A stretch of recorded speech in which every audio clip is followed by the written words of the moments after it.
Hello les amis Sagittaires, ascendant Sagittaire, signe lunaire et vénusien en Sagittaire, bienvenue pour cette guidance sentimentale relationnelle amoureuse du mois de décembre 2024, période d'anniversaire pour certains d'entre vous. Vie quotidienne, relationnelle, pardon, pour toutes les personnes qui s'en foutent de l'amour ou qui n'ont pas d'interrogation à ce propos, mais qui s'interrogent sur une relation avec un ami, une relation avec un proche, quel qu'il soit, familial ou relationnel, professionnel. Ça vous pourrait vous parler de cela ici. Je vous rappelle, quoi qu'il en soit, que ça reste un tirage général qui ne peut pas parler à tous les Sagittaires de la même façon et en même temps. Donc, inutile de faire du forcing. Si ça ne vous parle pas, ça ne vous parle pas. Je vous invite à faire preuve de discernement et de ne prendre que les messages qui vibrent avec ce que vous vivez et uniquement cela. N'hésitez pas à aller regarder la vidéo de votre signe ascendant et de vos signes lunaires et vénusiens si vous les connaissez. Peut-être pour avoir d'autres messages ou avoir un message un peu plus personnalisé. On va pouvoir y aller, les amis Sagittaires, heureux de vous retrouver. J'espère que vous allez tous très très bien et que vous passez une belle fin d'année 2024. Allez, on y va avec les énergies principales. N'oubliez pas de liker, de partager et de vous abonner à la chaîne, je vous en remercie. Nous avons ici le pendu qui apparaît inversé. Avec l'oracle de la musique, nous avons l'énergie de la flûte. Ok, et avec l'oracle magique des sabbats, nous avons l'énergie de la grappe de raisin. Ok, on vous voit un peu soumis à des forces que vous ne maîtrisez pas toujours. Le pendu inversé, c'est vraiment celui qui est un peu esclave de ses sentiments, qui est un peu... pour moi, c'est un peu l'idée que le pendu, quand il est à l'endroit, c'est le consentement. Je consens à ce qui se passe, je consens aux énergies présentes, je consens à ce que la vie parfois me bloque, que la vie me laisse passer par moments. Alors que le pendu inversé, c'est celui qui veut absolument voir quelque chose, même si c'est pas toujours exact, il s'accroche différemment. C'est-à-dire qu'ici, il pourrait pratiquement se détacher, il pourrait finalement se détacher tout seul, et pourtant il ne le fait pas. Il consent à des choses qu'il ne veut pas. Il consent qu'il ne veut pas au plus profond de lui-même. C'est pas forcément conscient. Il ne consent pas à ce que l'on ne s'occupe pas de lui, par exemple. Mais finalement, il est contraint. Il est obligé d'accepter quelque chose qu'il n'a pas envie d'accepter. Donc, ça nous parle de sentiments, de soumission, esclave de ses sentiments. On n'a pas le contrôle de nos sentiments. Peut-être parce qu'on se laisse un peu envoûter ici avec la flûte qui nous parle justement de l'attirance, de la séduction. Mais on peut le voir sur cette carte, il y a aussi ce serpent, le charmeur de serpent qui vous envoûte, qui vous hypnotise. Donc, ça peut nous parler ici d'une certaine forme d'ivresse avec la grappe de raisin qui plus est. On ne voit pas vraiment tout ce qu'on devrait voir. Peut-être qu'on est dans une promesse qui a été faite mais qui n'est pas tenue. Et on est dans des vœux. Alors, soit des vœux qui ne sont pas totalement réalisés comme on voudrait, ou soit on est obligé de consentir à des vœux qui ne sont pas les nôtres. Par exemple. L'ivresse nous fait perdre un peu peut-être la raison ou nous fait en tout cas perdre le fil indirectement parce que justement on ne voit pas tout cette énergie qui peut être dans le flou. On voit, c'est des volutes ici, des volutes et on est un peu peut-être dans le flou, on peut être même dans le mensonge avec cette énergie. Donc quand on s'enchaîne contre son gré, entre guillemets, à quelque chose, eh bien, on se retrouve ici à peut-être attendre quelque chose qui n'arrive pas ou qu'on nous a promis et finalement, on n'est pas dans l'action, on n'est pas dans le mouvement. N'oublions pas que le mouvement, c'est la vie. Donc, allez de l'avant. aller par soi-même, avec son libre arbitre, choisir faire ses propres choix, etc., etc. Ici, il semble qu'il y ait quelque chose qui ne soit pas encore clair dans ses choix à faire et il y a une certaine forme peut-être de dépendance indirectement à quelqu'un du passé ou à quelqu'un tout court. On attend peut-être, ou on nous fait croire qu'il est bon d'attendre. Il peut y avoir ce genre d'énergie. Hein. Ok, on va essayer d'en savoir un peu plus avec l'oracle du soleil levant. Je vous rappelle que vous retrouvez mon adresse email dans la barre d'infos si vous désirez des renseignements pour les tirages personnalisés. Hein. Je vous propose des tirages, certes prédictifs, mais je mets la barre plutôt sur tout ce qui est psychologique pour voir un peu les blessures, les blocages que nous rencontrons et qui nous empêchent d'avancer de façon épanouie et heureuse. Voilà, n'hésitez pas en tout cas si vous désirez des renseignements. Je vous rappelle également que dans la barre d'infos, vous trouverez les différents liens des guidances que je vous propose. Je viens de poster par exemple les messages que vos guides cherchent à vous transmettre et la guidance générale du mois de décembre et la bonne surprise de décembre. Allez, on y va. Bon, on va y aller pour les Sagittaires, ascendant Sagittaire, signe lunaire et vénusien en Sagittaire. Qu'est-ce qui va se passer?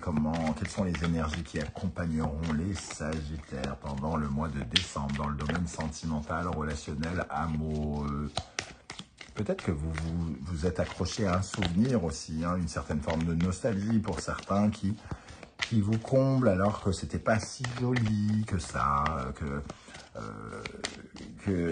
d'un seul coup on se rappelle des bons souvenirs mais on oublie un petit peu de regarder les mauvais, ou ça peut parler de ça aussi pour certains. Alors qu'est-ce qui ressort ici pour les Sagittaires? Le kitsune, bon je suis pas très étonné, ici on parle de mensonge, ici le kitsune c'est le flou artistique, hein, le yokai c'est-à-dire l'esprit japonais qu'est le kitsune. Le kitsune, c'est un renard, entre guillemets, qui se déguise en être humain pour leur jouer des farces, pour se moquer d'eux, pour leur mentir, pour les tourner en bourrique. Alors ici, on voit le renard qui est à moitié déguisé, hein, mais il peut cacher ses queues et il est polymorphe, donc il peut adopter n'importe quel visage. Et donc on sent un parfum quand même ici déjà d'illusion. D'illusion ou de mensonge. Attention de ne pas vous mentir ou de ne pas écouter les mensonges, de voir clair, mes amis Sagittaires. Hein. Qu'est-ce qu'on a d'autre? Le haïku. Le haïku, ça nous parle de cadeaux, ça nous parle de jolie attention, de légèreté. Alors peut-être qu'on vous fait la promesse de quelque chose qui vous fera plaisir et quelque chose qui pourrait soit alléger votre conscience ou alléger la conscience de quelqu'un d'autre. Le haïku, c'est aussi, pour moi, il faut vous séparer de certaines choses ici. Hein.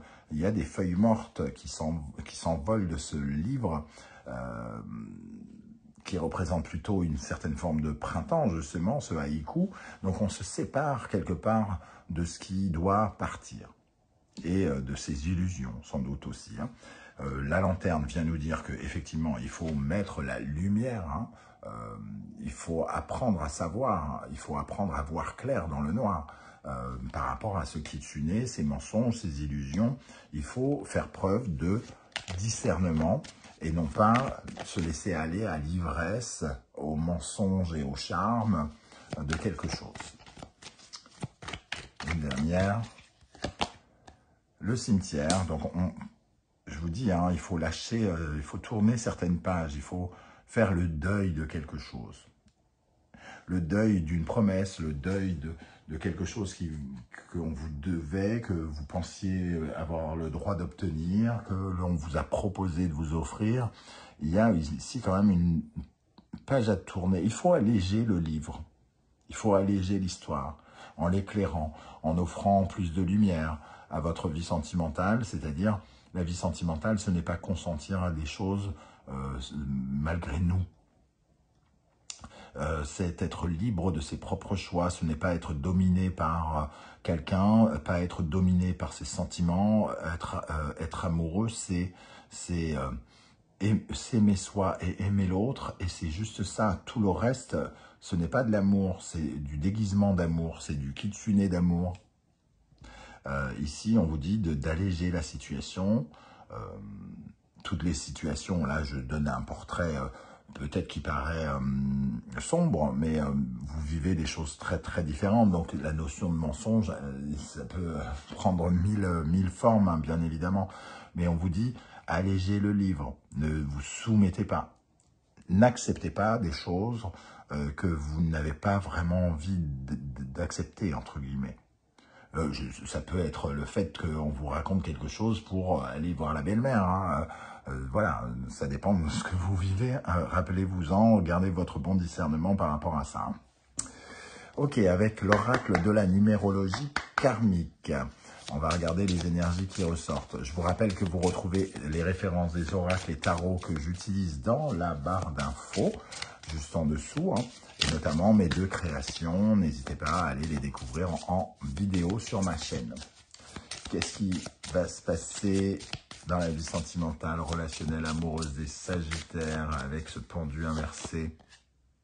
Les croyances. Bon, on est vraiment dans ça, hein, à partir du moment où vous croyez ce qu'on vous dit, entre guillemets, avec ce kitsune, et là, on peut se jouer de vous, donc faites attention à vos croyances.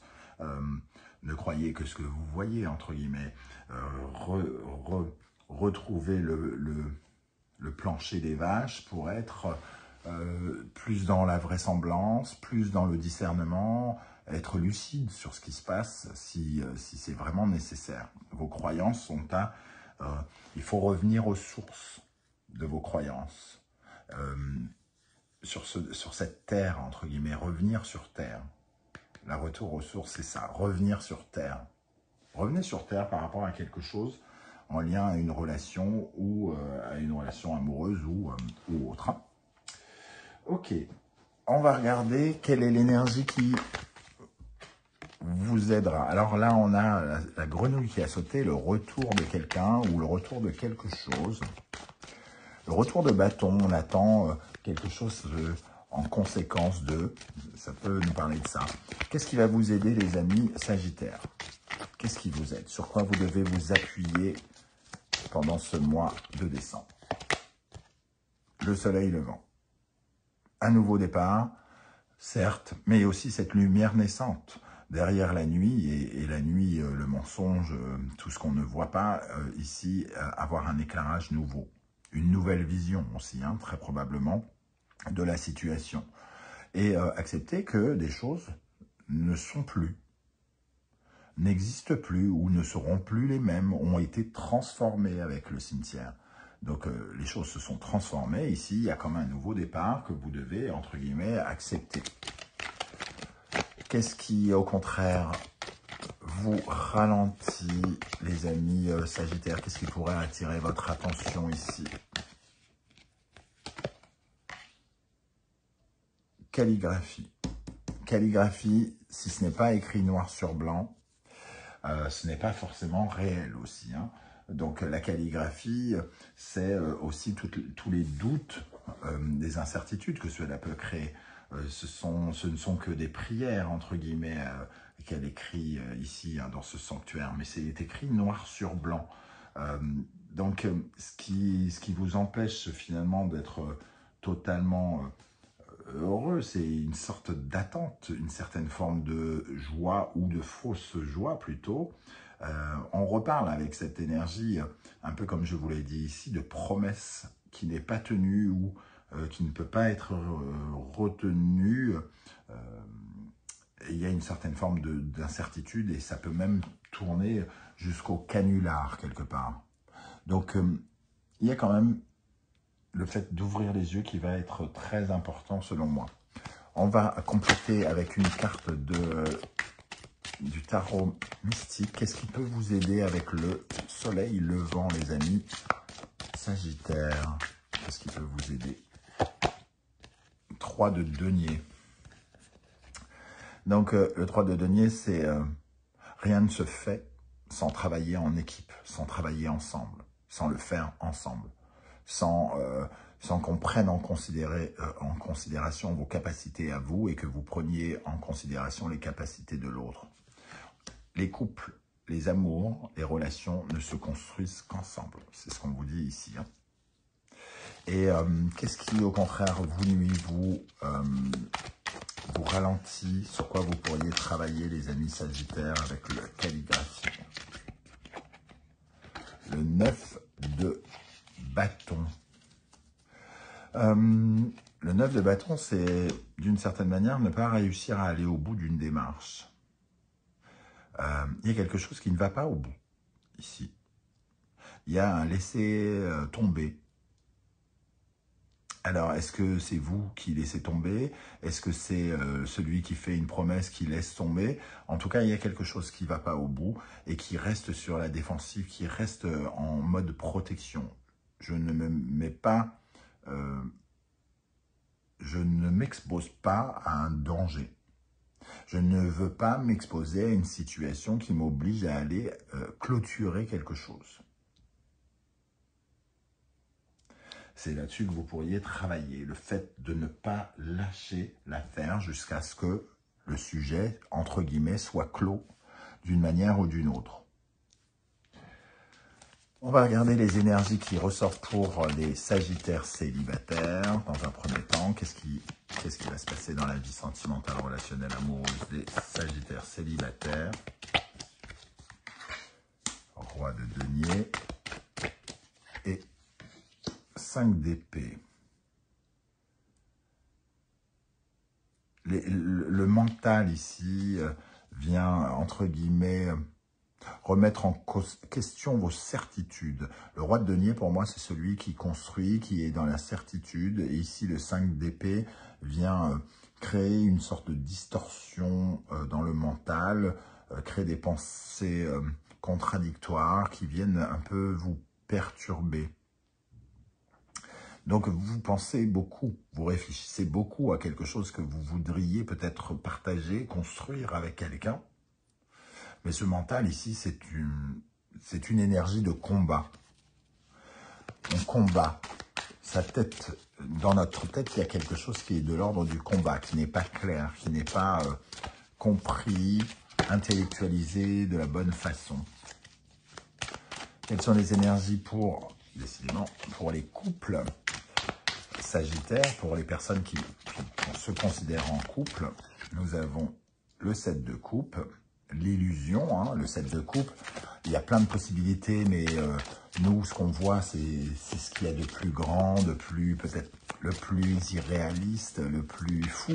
C'est la folie des grandeurs. Et dans ce cas-là, on se voit regarder un truc qui n'est pas forcément le bon choix, qui n'est pas forcément ce qui va se passer. Le 7 d'épée, oui, oui. 7 d'épée, c'est aussi le mensonge, la manipulation, le fait de ne pas avoir accès à... il y a quelque chose de stratégique. On nous fait croire que, on nous dit que, mais c'est une stratégie. C'est un peu, on le voit hein, sur l'illustration, c'est un peu comme un serpent qui vient voler l'œuf ici. Hein. Quelle est la technique pour approcher ses œufs discrètement et en essayant de ne pas blesser, mais qui reste quand même un côté un peu sinueux, comme ça, qui n'est pas cash, qui n'est pas clair, et qui joue peut-être sur les espoirs.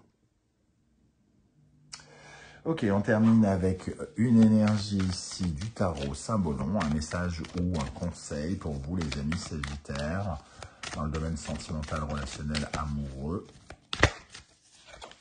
Nous avons l'énergie du Capricorne et de Saturne.